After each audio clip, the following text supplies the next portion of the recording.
Con Cristo estoy juntamente crucificado, y ya no vivo yo, mas vive Cristo en mí. Y lo que ahora vivo en la carne, lo vivo en la fe del Hijo de Dios, el cual me amó y se entregó a sí mismo por mí. Estas palabras tremendas del apóstol Pablo no solamente le identifican a él como el gran seguidor de Cristo, el gran discípulo de Cristo, sino también nos identifican a todos los verdaderos creyentes. Un cristiano es aquel que ha sido crucificado con Cristo para morir con él al pecado. Al igual que Cristo murió en la cruz por nuestros pecados, nosotros morimos en la cruz con él a nuestro pecado, para no seguir siendo ya dominados por nuestro pecado. Y esa es la paradoja en donde vive un cristiano. Por una parte estamos con un pie en la muerte y con otro pie estamos en la vida.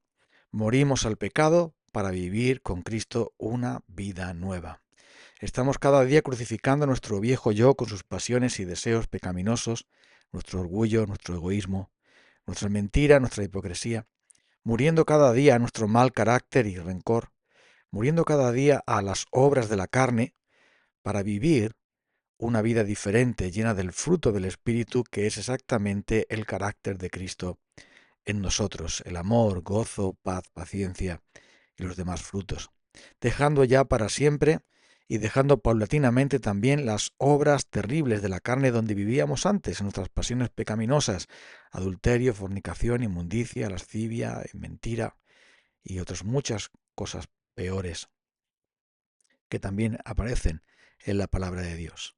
Y es que cuando alguien cree, esa persona ya no sigue viviendo como antes, porque la fe no es un permiso para pecar, es un permiso para vivir con Dios. Digamos que es el acceso y la puerta para vivir en comunión con Él, porque siempre, por medio de la fe, somos justificados para entrar en una relación, una comunión con Cristo y ser ahí santificados, en el que se produce en nosotros ese proceso por el cual lentamente, pero de una manera segura, vamos cada vez más muriendo nuestro yo para que Cristo pueda tener el dominio completo en nuestras vidas. Estar crucificado con Cristo significa sencillamente participar de todo lo que Cristo hizo en la cruz por nosotros. ¿Y qué fue lo que hizo Cristo? Cristo murió por nuestros pecados para que no seamos nunca más esclavos del pecado, para que no seamos condenados por nuestros pecados, para que no seamos arrastrados por nuestros pecados y dominados por ellos. El pecado no tendrá dominio sobre vosotros porque no estáis, dice el apóstol Pablo, bajo la ley, sino bajo la gracia. La ley del Espíritu de vida en Cristo Jesús nos ha liberado de la ley del pecado y de la muerte.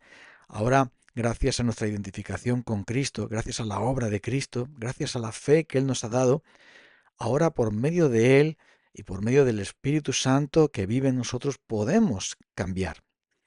Tenemos la gracia suficiente para poder vivir una vida nueva, libres de adicciones, libres de prácticas pecaminosas repetitivas, libres ya de la esclavitud del pecado, del mundo y del diablo. Podemos entonces, participando de su poder, de ese poder que nace de la cruz del Calvario, de ese poder que emana de esa cruz, podemos nosotros ahora ahogar nuestras maldades para que Cristo pueda vivir en nosotros su vida, pueda hacer su obra en nosotros mediante la operación magnífica, maravillosa del glorioso Espíritu de Dios. Todo eso es posible gracias a los méritos de Cristo y la palabra de Dios nos da muchos ejemplos de eso. No solamente Pablo, su gran cambio, su gran transformación de ser perseguidor a ser predicador, de ser alguien que consentía en la muerte de los cristianos a ser un cristiano que consentía en morir por Cristo.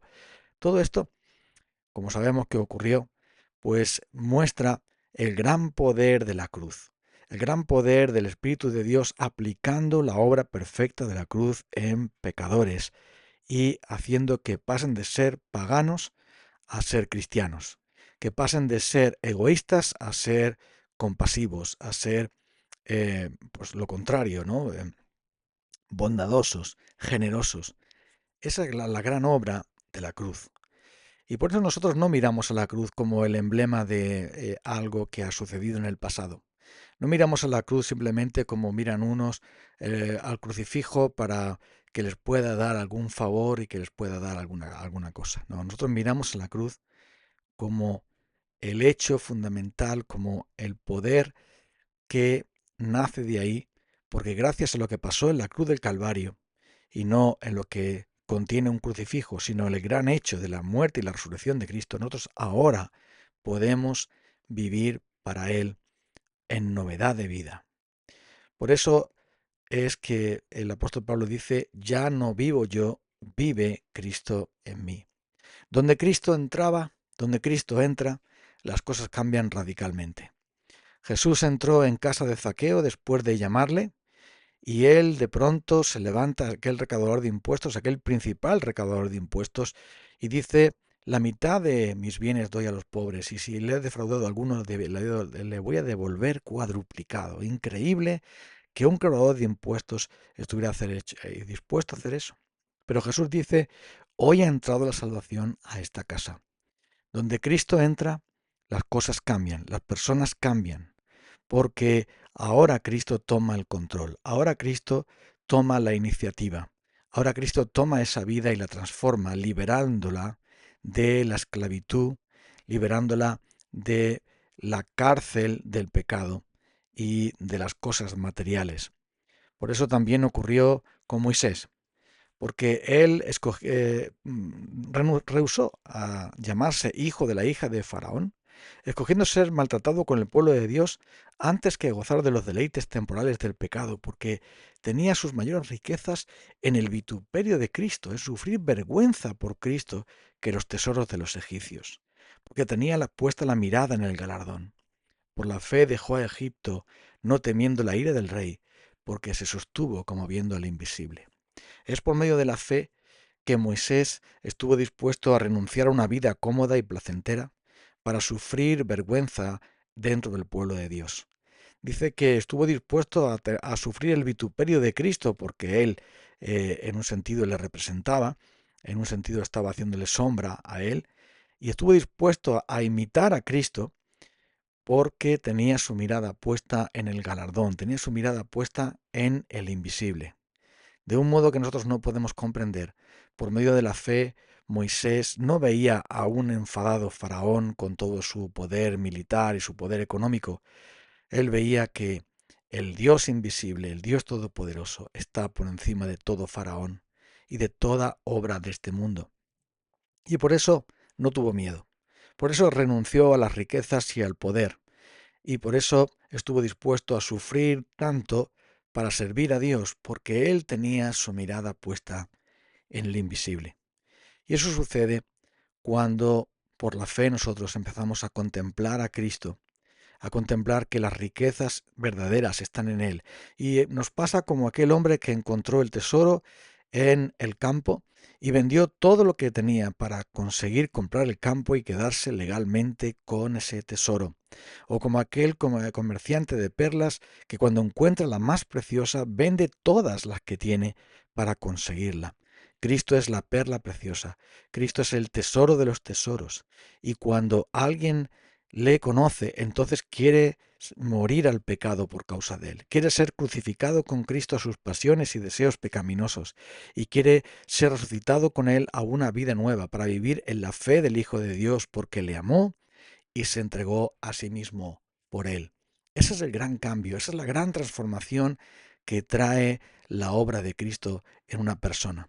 Y esto, por desgracia, no puede ser entendido por aquellos que consideran que el cristianismo es nada más que otra religión más, que simplemente es creer algunas doctrinas que parecen interesantes y vivir una vida, digamos, aceptable y moral delante de los demás, que significa practicar los ritos religiosos, las fiestas religiosas y asistir a las funciones religiosas, a los actos religiosos más importantes.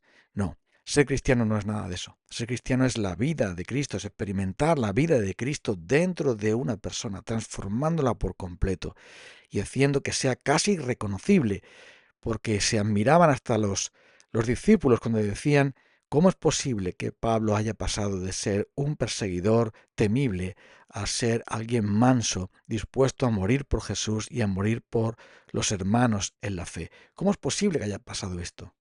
Simplemente ha sido Cristo. Él le llamó en aquel camino de Damasco, y Él también llama a muchos pecadores para que abandonen la gran mentira del pecado y del mundo, la esclavitud de las tinieblas, y vengan a la luz admirable. Y de pronto quieren o queremos morir con Cristo cada día y vivir con Él cada día en la fe de aquel que nos amó y se entregó a sí mismo por nosotros. Cristo hace todo eso. Él es absolutamente admirable. Vamos a orar. Gracias, Señor Jesucristo, por ser quien eres y por ser como eres. Ayúdanos a contemplarte cada día en tu hermosura. La hermosura no de una estatua de escayola, no de una figura o una película, sino la hermosura y la belleza de tu carácter glorioso, sabiendo que tú salvas a pecadores y los transformas, preparándolos para el cielo. Así eres tú, Jesús. Ayúdanos a conocerte y, Señor, da la gracia a tantos para que te conozcan. En el nombre precioso de Cristo. Amén. Hasta el próximo día.